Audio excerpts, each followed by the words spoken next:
in front of everyone and you're wrong. Chidi's jaw tightened.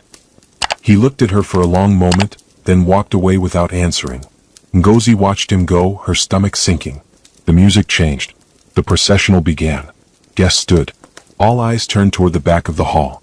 Adiz appeared at the entrance, radiant, her arm linked with an uncle who would walk her down the aisle. She took her first step. Then another. The crowd smiled. Phones lifted to capture the moment. But then, halfway down the aisle, the music cut off. Chidi stepped into the center aisle, blocking the path.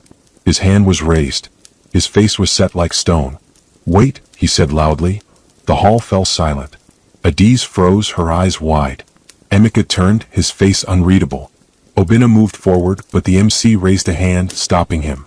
Chidi's voice carried through the hall. "Before vows are made, the truth must be told." Gasps rippled through the crowd. Phones rose higher. The MC stepped forward, uncertain. "Brother Chidi, this is not the time." "This is exactly the time," Chidi interrupted. He turned to face Emeka directly. "You owe my sister the truth. You owe everyone here the truth." Adiz's hands trembled.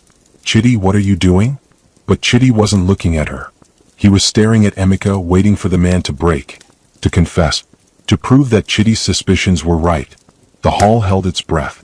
Chidi pulled out his phone, holding it high for everyone to see. "Last night," he began, his voice shaking with anger, "I followed this man. I watched him go to a private clinic and hand a nurse an envelope full of cash." The crowd murmured. Adiz's face went pale. Chidi continued. "Then he went to an apartment.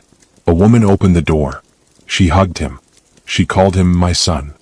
His voice grew louder. "And then, in a parking lot, I saw him argue with his best man about swapping a ring." He turned to the crowd. "This man is hiding something. Something big. And I will not let my sister marry a liar." The hall erupted in whispers. Some guests looked shocked. Others looked uncomfortable. A few pulled out their own phones, recording. Chidi faced Emeka again. "Confess here. Before witnesses. Before God. Tell my sister who that woman is. Tell her what you're hiding." Emeka stood perfectly still. His face was calm, but his eyes were sad.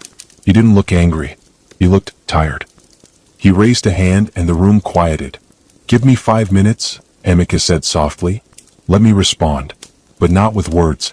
With witnesses." Chidi hesitated. "What witnesses?" "Open the doors," Emeka said.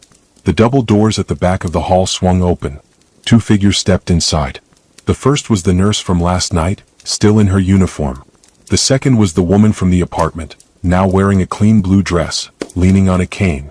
The crowd turned, confused. Adiz's breath caught. Emeka